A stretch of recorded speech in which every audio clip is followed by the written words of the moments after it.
जय Hind everyone.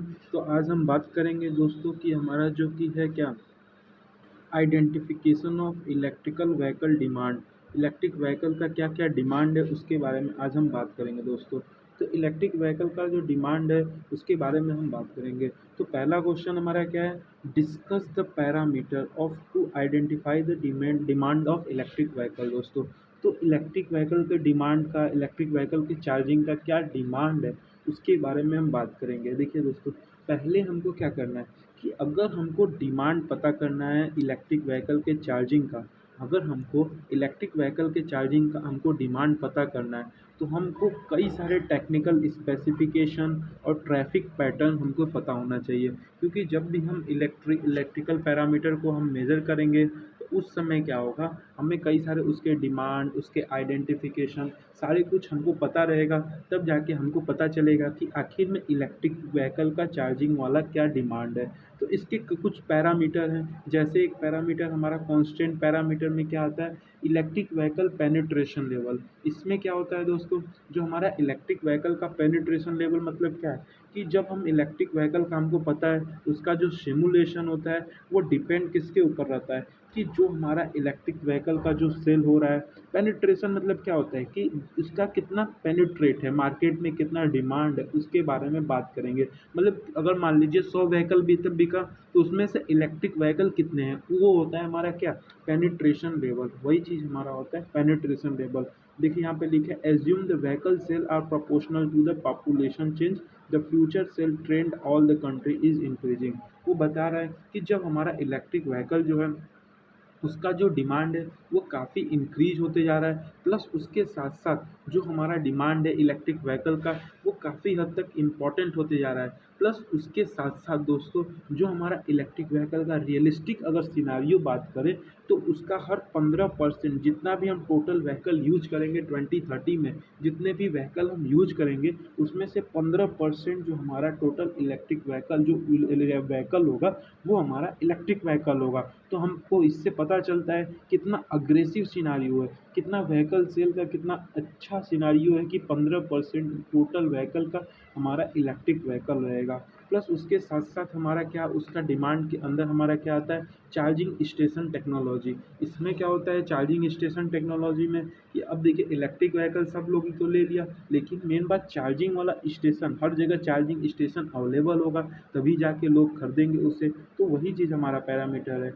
This parameter demand the maximum power flow between electric vehicle and power grid which depend on the line power capacity of charging infrastructure. यही चीज़ बता रहा है कि जितना ज़्यादा चार्जिंग इंफ्रास्ट्रक्चर का क्रिएट हमारा ज़्यादा रहेगा उतना ज़्यादा इलेक्ट्रिक व्हीकल का भी डिमांड हमारे पास रहेगा। तो इसके डिफरेंट डिफरेंट जो चार्जिंग मोड है वहाँ पे हम यूज किए, जैसे यहाँ पे 3 मोड हमारे होते हैं चार्जिंग इंफ्रास्ट्रक्चर में। जैसे हमारा क्या है, मोड 1 में क्या है, हमारा नॉर्मल सिनारियो है, मोड 2 में हमारा फास्ट है और मोड 3 में हमारे डीसी, मतलब इसमें क्या होगा, हमारा सुपर फास्ट चार्जिंग है। तो मोड 1 जो नॉर्मल हो गया आपके हाउसिंग घर पे होंगे, और जो मोड 2 आपका फास्ट है मतलब वो 1 से 2 आवर के बीच में होंगे जिसका 220 वोल्ट होगा।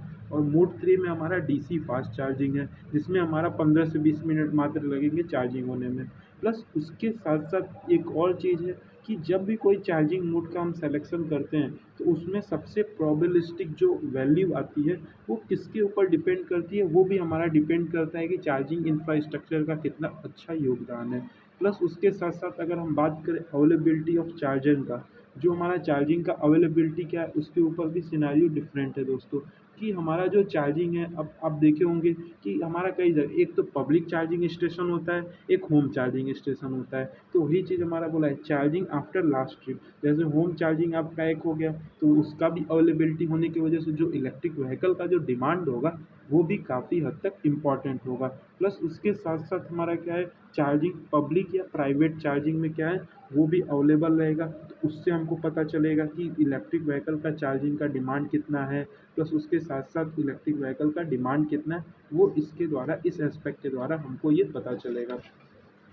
फिर उसके बाद हमारा देख लेते हैं इसमें क्या है कि जितना भी हम बैटरी इसका जो एसओसी है, स्टेट ऑफ चार्ज है, उस अगर वो हमारा लोअर है जितना हमको डिज़ायर्ड है, तो उससे पता चलता है कि इलेक्ट्रिक व्हीकल का डिमांड है। क्योंकि जितना बैटरी का स्टेट ऑफ चार्ज है वो अगर लोअर है, मतलब यानी क्या हुआ कि डिमांड हमारा ज़्यादा है, बैटरी का जो पावर का जो डिमांड ज़्यादा है, लेकिन एसओसी जो अवेलेबल है वो उतना कम है, तो उससे पता चलेगा कि इलेक्ट्रिक व्हीकल का कितना डिमांड हमारे अंदर हमारे मार्केट में है। प्लस उसके साथ साथ हम बात करें चार्जिंग लॉसेस का, तो चार्जिंग लॉसेस में क्या आता है दोस्तों, इस पैरामीटर में हमको पता करते हैं आखिर में लॉसेस कितना है, एसी में या डीसी में कितने लॉसेस हमको नज़र आ रहे हैं। प्लस उसके साथ साथ दोस्तों जो हमारा DC charging of electric vehicle है, उससे हमको पता चलेगा कि कितना पावर इलेक्ट्रॉनिक इंटरफेसेस हम यूज कर रहे हैं, कितना प्रेजेंट सिमुलेशन हम यूज कर रहे हैं, कितना हमारा 10 से 15% ऑफ टोटल डिमांड एनर्जी हमारा कहाँ उसका लॉसेस हो रहा है। उसको अगर रेगुलेट करें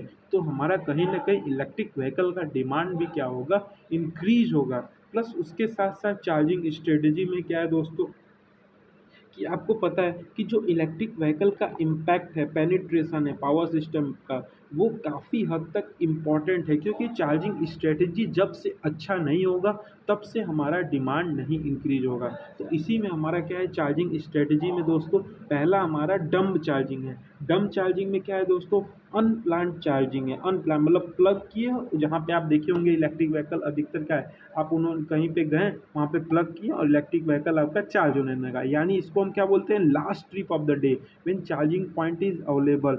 वही चीज़ हमारा क्या होता है, डम चार्जिंग।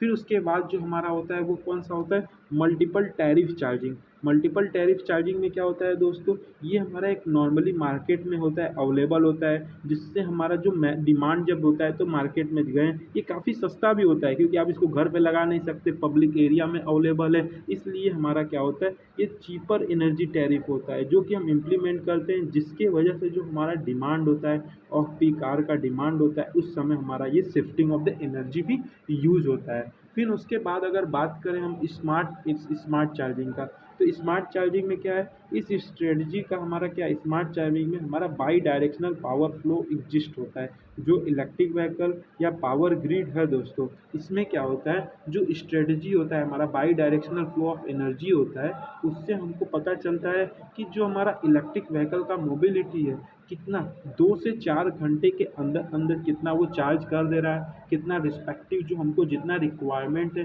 क्या हमारा फुलफिल हो रहा है रिक्वायरमेंट कि नहीं हो रहा है, पीक आवर में हमको कहाँ भेजना है, उसका सोर्स, प्लस उसके साथ साथ जो हमारा सोर्स ऑफ एनर्जी है उसका कंट्रीब्यूशन है, कितना हमको ग्रिड ऑपरेशन चाहिए, वही हमारा एस्पेक्ट इसी के अंदर आता है दोस्तों। तो चार्जिंग स्ट्रेटजी भी कहीं ना कहीं हमारा इम्पोर्टेंट रोल प्ले करती है हमारे इलेक्ट्रिक व्हीकल के डिमांड में दोस्तों।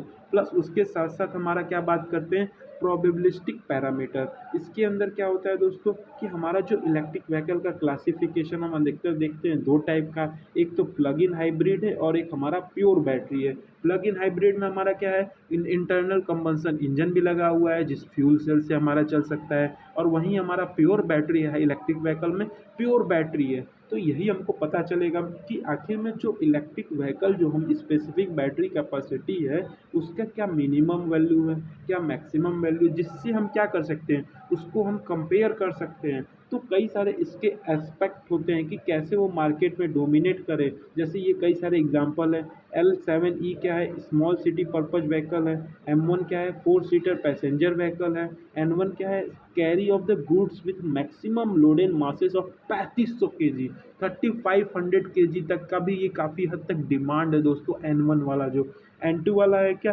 3500 से 12,000 kg तक वो लोडिंग कर सकता है, कॉमर्शियल पर्पज के लिए यूज है दोस्तों।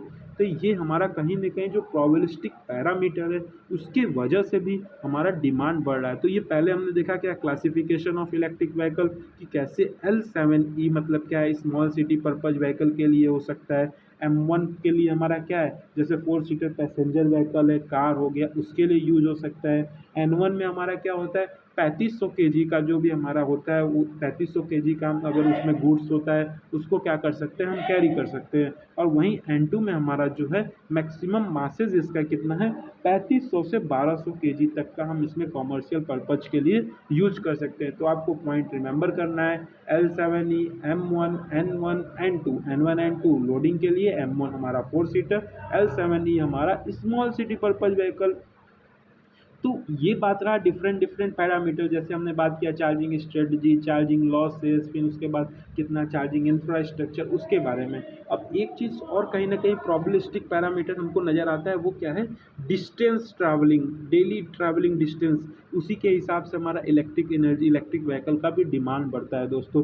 डेली आपको पता होगा कि अधिकतर जो लोग डिस्टेंस कवर करते हैं उसमें हमारा 2 सक्सेसिव चार्जिंग साइकिल भी यूज़ होता है डेली ट्रैवलिंग में। इसमें क्या होता है, ये डिपेंड करता है आप कितना यूज करते हो, किस पर्पज़ के लिए इलेक्ट्रिक व्हीकल का आपको यूज है। सपोज दैट मान लो यहाँ पे जैसे एग्जांपल दिया है कि मान लो अगर आप वीकेंड में व्हीकल का मेनली वर्किंग पर्पज़ के लिए यूज करते हो कुछ डिस्टेंस के लिए, तो उस समय क्या होगा, हमको पता चलेगा कि वीकेंड में आपके व्हीकल की मोबिलिटी क्या रिड्यूस हो रही है, क्या डिस्टेंस आपका पैटर्न सेम है। उससे हमको पता चलेगा कि इलेक्ट्रिक व्हीकल का कितना डिमांड है मार्केट में दोस्तों। तो ये सारे थे क्या हमारे जो identification of electric vehicle demand, electric vehicle charging demand. तो इसमें हमने बात किया था कैसे कि जो हमारा आइडेंटिफिकेशन है चार्जिंग का, काफ़ी टेक्निकल नॉलेज या ट्रैफिक पैटर्न हमको पता होना चाहिए। उसमें हमने देखा कांस्टेंट पैरामीटर, जैसे हमारा इलेक्ट्रिक व्हीकल का penetration level, charging station technology के बारे में जाना हमने। चार्जिंग स्टेशन टेक्नोलॉजी में हमने 3 डिफरेंट हमारा चार्जिंग मोड देखा। पहला मोड 1 जो हमारा नॉर्मल, मोड 2, मोड 3, ये सारे एस्पेक्ट देखे। फिर हमने देखा क्या चार्जिंग का अवेलेबिलिटी कितना है मार्केट में, क्या स्टेज होम ट्रिप के लिए, लॉन्ग ट्रिप के लिए, सारा कुछ के लिए। फिर कांस्टेंट पैरामीटर में ही हमने क्या देखा, चार्जिंग लॉसेस देखा कि कितना लॉसेस हो रहे हैं। प्लस उसी के अंदर हमने क्या देखा, चार्जिंग स्ट्रेटजी भी देखा। चार्जिंग स्ट्रेटजी में क्या था दोस्तों, हमारे चार्जिंग स्ट्रेटजी में जो डंपिंग चार्जिंग था, मल्टीपल टैरिफ चार्जिंग था, स्मार्ट चार्जिंग था, ये सारे एस्पेक्ट हमारे किस में आते हैं, कांस्टेंट पेनिट्रेशन लेवल में आते हैं। कांस्टेंट पेनिट्रेशन लेवल में क्या क्या, एक तो इलेक्ट्रिक व्हीकल पेनिट्रेशन लेवल, दूसरा charging station technology, availability of जो चार्जिंग है हमारा, चार्जिंग लॉसेस और चार्जिंग स्ट्रेटजी। और एक चीज़ और आपको याद करना है कि जो चार्जिंग स्टेशन टेक्नोलॉजी है इसमें हमने 3 मोड यूज किया था, नॉर्मल, फास्ट और डीसी वाला। डीसी वाला काफ़ी ज़्यादा फास्ट होगा। फिर चार्जिंग का अवेलेबल देखेंगे कि पब्लिक सेक्टर में या प्राइवेट सेक्टर में कितना है। और पेनिट्रेशन तो आपको पता चला है कि एस्टीमेट जो 15% है, टोटल 2030 तक हमारा टोटल व्हीकल में से 15% इलेक्ट्रिक व्हीकल होगा। प्लस चार्जिंग लॉसेस में हमने देखा एसी का लॉस, डीसी का लॉस कितना कितना है। प्लस चार्जिंग स्ट्रेटजी में हमने देखा डम चार्जिंग, मल्टीपल टैरिफ चार्जिंग और स्मार्ट चार्जिंग, जो कि 2 से 4 घंटे में हमारा इलेक्ट्रिक व्हीकल चार्ज कर देगा। फिर उसके बाद हम बात कर किए थे प्रोबेबिलिस्टिक पैरामीटर। प्रोबेबिलिस्टिक पैरामीटर में क्या हुआ कि इसमें हमने इलेक्ट्रिक व्हीकल को क्लासीफाई कर दिया। L7E जो कि स्मार्ट सिटी पर्पज के लिए है, M1 जो कि 4 सीटर पैसेंजर व्हीकल के लिए है, N1 3500, N2 3500 से 12,000 केजी के लिए हमारा कॉमर्शियल पर्पज के लिए, लोडिंग के लिए यूज है। फिर उसके बाद डिस्टेंस ट्रैवल में हमारा है कि कितना आप डिस्टेंस ट्रैवल आप यूज करते, उसके ऊपर भी डिटरमाइन करेगा कि आपको किस प्रकार के इलेक्ट्रिक व्हीकल की डिमांड है। तो ये दोस्तों रहा हमारा जो कि इलेक्ट्रिक व्हीकल के डिचार्जिंग डिमांड के बारे में, identification of electric vehicle demand दोस्तों। थैंक यू, जय हिंद।